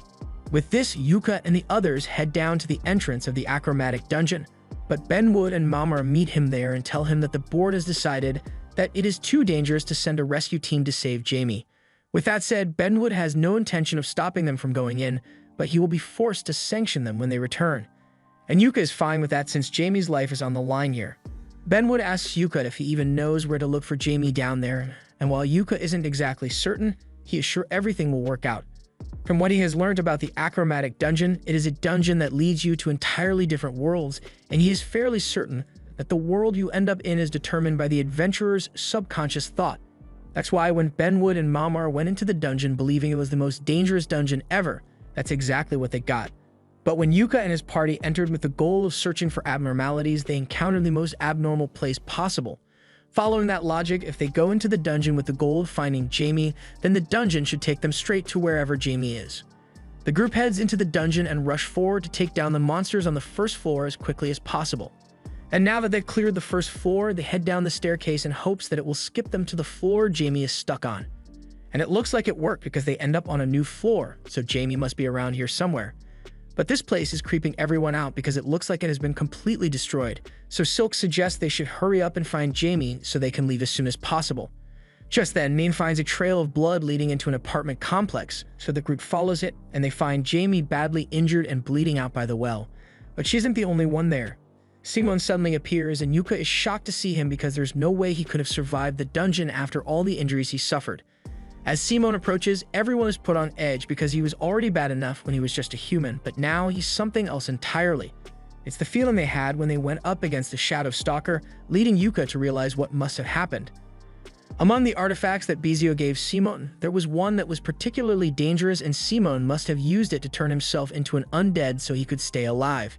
And Simon is still hell-bent on making Yuka suffer for everything he has had to go through. Marina charges forward to try and stop Simon, so Yuka gives her a physical enchantment boost as she clashes with him. Simon still outclasses Marina in strength, so it's hard for her to make progress against him, but she is still quick enough to get one hit in and slashes his arm off before retreating. A missing arm would normally be game over for Simon, but now that he's undead, he easily regenerates his arm like nothing ever happened. Simon proudly tells them that he has become immortal, so no matter what they try, they will never be able to kill him. And Simon's not going to stop until he has killed Yuka. He launches an energy blast at the group, so Yuka pulls out a light shield scroll to protect everyone. Yuka may have hated Simon, but he never wanted to kill him. However, that thing is no longer human, so he is left with no choice but to strike Simon down so he can rescue Jamie. Simon charges at Yuka, but Yuka sidesteps him and casts a trap spell. Marina and Neem then run in to strike while Silk and Rain both cast spells to slow Simon down, but doesn't work.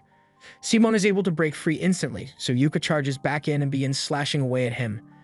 But no matter how much Yuka injures Simon, Simon just regenerates from the damage, so he tells Yuka that he is wasting his time. With this immortal body, Simon believes he is invincible, so he is going to make it his mission to ensure that Yuka and his friends never make it out of here alive. Yuka thinks back to his childhood days when Simon was still a decent person, and he can't believe that Simon really devolved into this lunatic in front of him. But what's done is done, so Yuka raises his sword and prepares to finish this. He summons the power of Persephone's Mark and begins casting his most powerful attack spell. Simon doesn't even bother trying to interrupt him because he is sure that no spell in the world could ever kill him. Yuka finishes his chant and casts Prismatic Missile at Simon, and at first it doesn't seem to do anything, so Simon laughs and tells Yuka that there's nothing he can do to kill him. And while that may be true, Yuka tells him he's going to wish he could die in a second. Simon doesn't understand what Yuka is talking about, but all of a sudden, his head explodes from the inside out. Simon's body tries to regenerate, but it keeps exploding over and over, so Simon screams out in agony, and Yuka turns to walk away. Marina asks him if he's not going to finish Simon off, but Yuka says he can't because Simon really is immortal.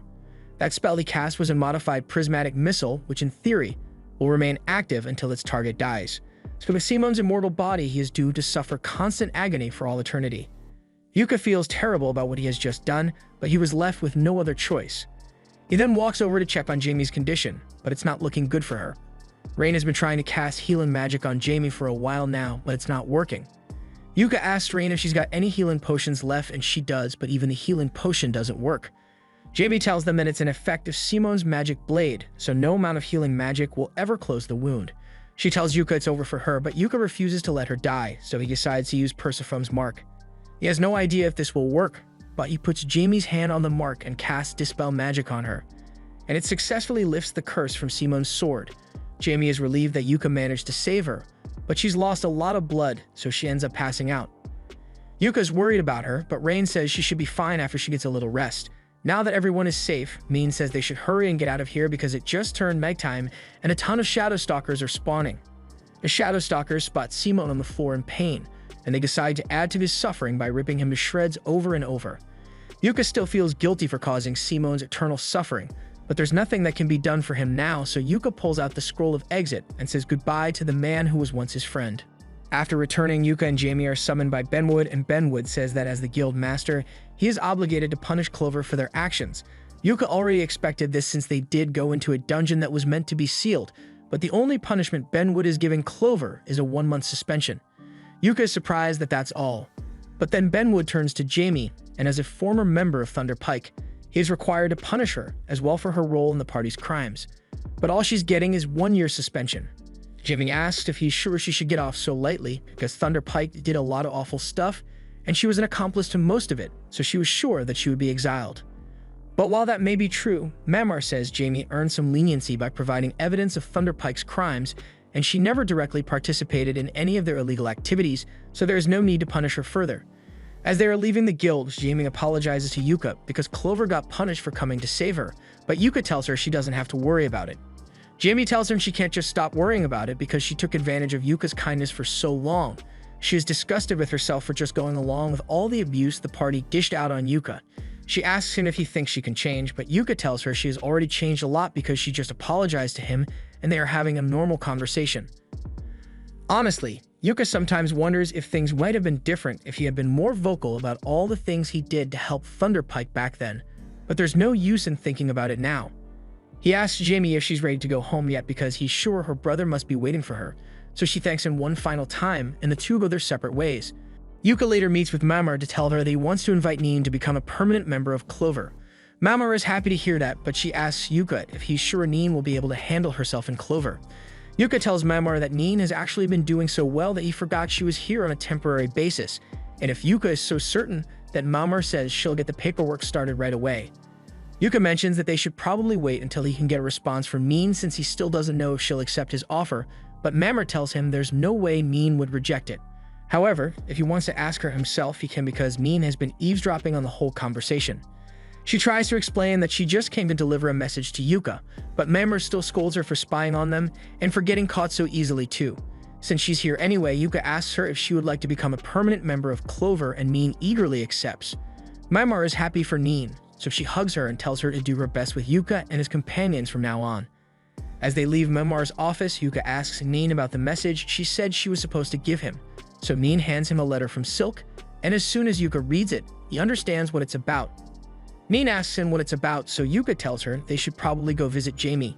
Jamie is currently doing some organizational work in the private study of Benwood, and when Yuka arrives, he tells her he is impressed with how easy she makes it look. Benwood apparently gave up on keeping this place organized years ago, so it's become incredibly messy, which is why he hired Jamie to clean it up. And speaking of which, Jamie has been meaning to thank Yuka because she knows he is the one who recommended her for the job. Yuka pretends that he has no idea what she's talking about, but Jamie knows he had something to do with it. And she's very grateful because with her 1-year suspension, having different source of income is really helpful. Anyway, she asks Yuka if there's a reason he came to see her, so Yuka tells her that Silk has something she wants to discuss with Jamie, so he was hoping Jamie could stop by their base after she's done with work. Jamie doesn't mind, but she has no idea why Silk would want to see her, and Yuka doesn't want to give her any details either. Once Jamie is done for the day, they all start walking back home, but it's really cold since it's winter time. This city doesn't get much snow, but back in Yuka's hometown it used to snow a lot, so he remembers having snowball fights with Simone all the time when they were kids. Remembering Simone gets Yuka a little down, so Jamie and Nain try to cheer him up a little.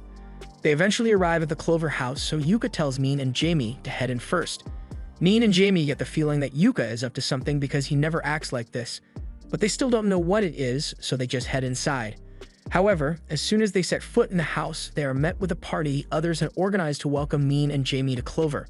That's why Silk sent Nin out on an errand earlier so she wouldn't figure out the surprise. Nin is ecstatic to officially be a member of Clover, but Jamie doesn't know how to feel about this. Yuka never asked her if she wanted to join, so he's worried that he might have overstepped by adding her to the team, but that's not the problem here. Jamie is glad that Yuka invited her to join the party, but she doesn't think she deserves such kindness after all the trouble she caused them. The other members of Thunder Pike did a lot of terrible things, and for the most part, she just stood by and watched it all happen. Silk tells her she doesn't need to feel guilty because she was the one who saved them from Simone and the others when it mattered most. They owe her their lives, and she's an experienced veteran, so they'd love to have her in their party. With that said, it's time for them to begin a welcome party, so they all sit at the table for the feast, and Yuka is about to raise a toast in honor of Jamie and Min. But before he does, Marina has a question to ask. The reason they named their party Clover was because there were 4 of them, but now they have 6 members, and she's not sure if 6-leaf clovers are even a thing. Yuka doesn't know either, but Jamie tells everyone that 6-leaf clovers really do exist, and in the language of flowers, they symbolize glory. Marina is amazed that Jamie knows so much about flowers, and glory is a good symbol for the party, so they all toast to the new Clover. Later that night, Yuka is walking Jamie back to her house, and while they are walking, Yuka starts thinking about the past. He tells Jamie that when he first came to this town, he kind of admired her. Jamie is so shocked to hear this, but Yuka tells her she gave off a real city girl vibe back then. So as a guy from the countryside, she seemed really glamorous. Of course, since then, Yuka has lost a lot of that innocence, but Jamie remembers him being a lot cuter back then. Since he had never seen a city before, he could barely figure out how to use the water pumps or how to navigate the streets. Yuka doesn't like remembering how stupid he was back then. Besides, Simone came from the same village as him, so he was just as bad as Yuka was. Bringing up Simone gets Yuka in a bad mood again, so Jamie asks him if he ever thinks back on how the old days used to be. Yuka honestly has a lot of fond memories with Thunder Pike, but he can never experience those days again because Thunder Pike doesn't even exist anymore. And Yuka kind of blames himself for how things turned out. Jamie tells him it's not his fault that things ended up this way. The rest of them just gradually became blind to all the things Yuka did to support the party, and honestly, even if Yuka had tried to explain everything he did for the party, none of them would have listened to him. Thunder Pike was always doomed to fail, so once again, Jamie assures Yuka that all the fault lies on Thunder Pike. But she hopes he will give her a chance to start over, and once her suspension is over, she swears that she will work hard for the team and make sure she doesn't make the same mistake again. After getting Jamie home, Yuka returns to the house, but the only one there is Rain. He asks her where everyone else went, so she tells him that Silk and Marina went to help Neen move her stuff out of Mamar's house. Yuka thinks that's strange since they could have just waited until tomorrow morning, but Neen said she wanted to get it done as soon as possible. They played rock, paper, scissors to decide who had to do all the cleaning, and Rain ended up losing, so she had to stay behind. In that case, Yuka offers to help her out, so he rolls up his sleeves and starts drying the plates that Rain washes. After a few minutes of this, Rain jokes that the two of them look like a married couple.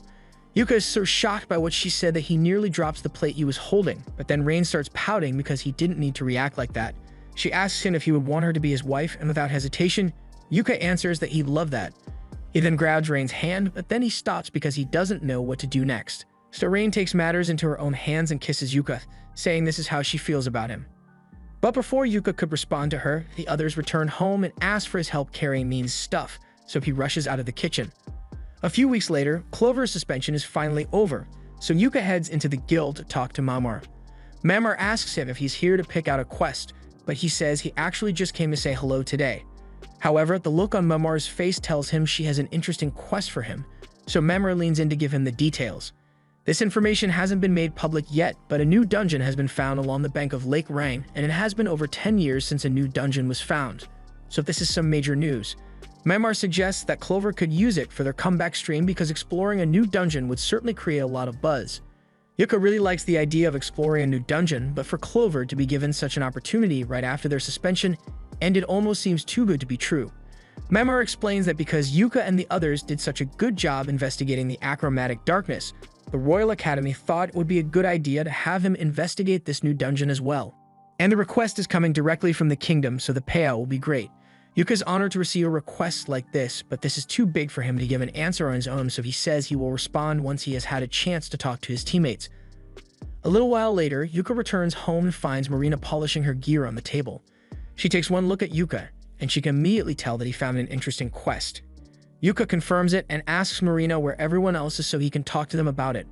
Marina tells him that Rain is in the bath right now and Silk is in her room, but Neen is currently out shopping, so it'll be a while before everyone can get together to discuss this.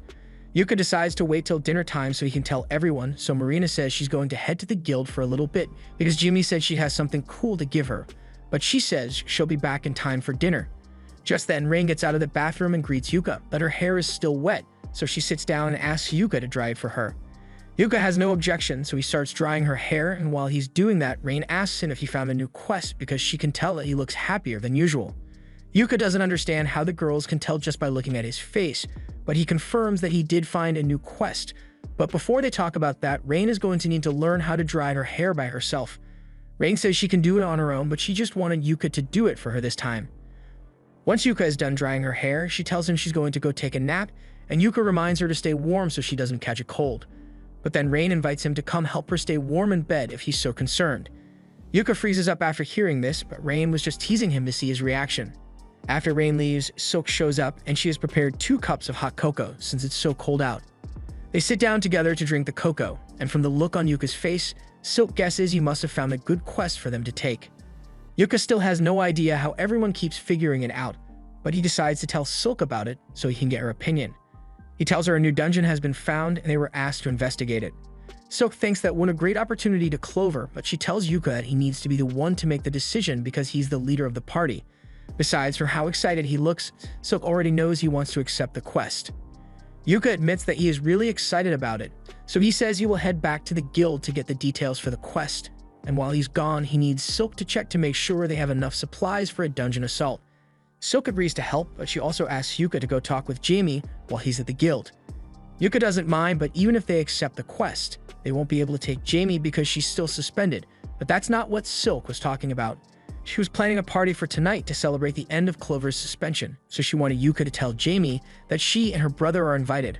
Also, she asked him to pamper her too sometimes because she'll get jealous if Rain is the only one he gives special treatment. Yuka freezes up again, but then Silk tells him she's just joking and hurries him along so he can go to the guild. This was the end of episode 9. Subscribe to not miss the next part.